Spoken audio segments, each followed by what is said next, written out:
Okay,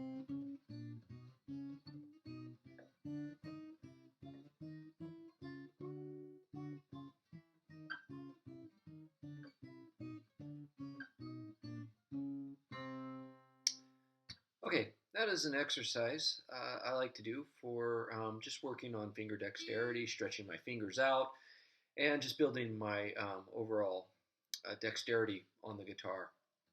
I call it spider fingers, and I think it's just because, when I've done it in the past, I've had students tell me it looks like, spiders are going down the neck.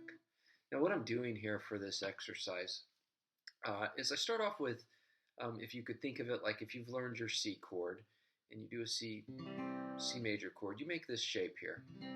And so I have my third finger on the third fret of the fifth string and my first finger on the first fret of the second string. And I'm just going to pluck those two notes, and I'm using my right hand like that, just to pluck those. So I'm not using a pick on this. And so I play those two at the same time. Now what I'm going to do, without lifting these two up here, I'm going to add my pinky to the fourth fret, so my fourth finger on the fourth fret, and my second finger to the second fret. So it looks like this, here, and then I come up, and then I'm going to add the next two notes, like that. That's the first part. Then I just rotate my hand.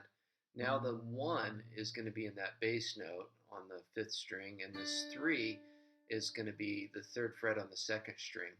Then my second finger and my fourth finger are just going to follow 2 and 4, like that. So here's what it looks like.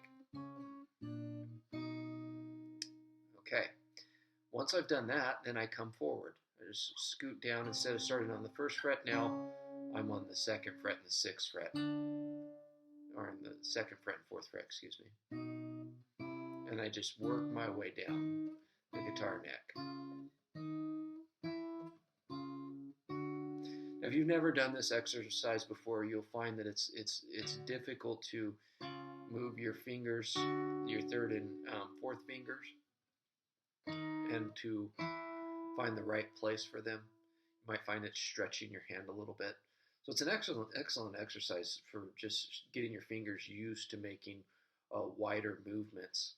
Then I'm just going to, after I've ascended with this, and you can go on up as far as you want, I'm going to just take it backwards. And so instead of starting with my third and first finger, I'm going to be starting with my fourth and second finger. So I play those two, and then I'm going to lift them up. And that can be hard for some people at first. But what happens is your fingers are pretty remarkable once you do the movement once or a few times or something like that. Then what's going to happen is it's going to get a lot easier. And so I'm just working my way down now in the opposite direction.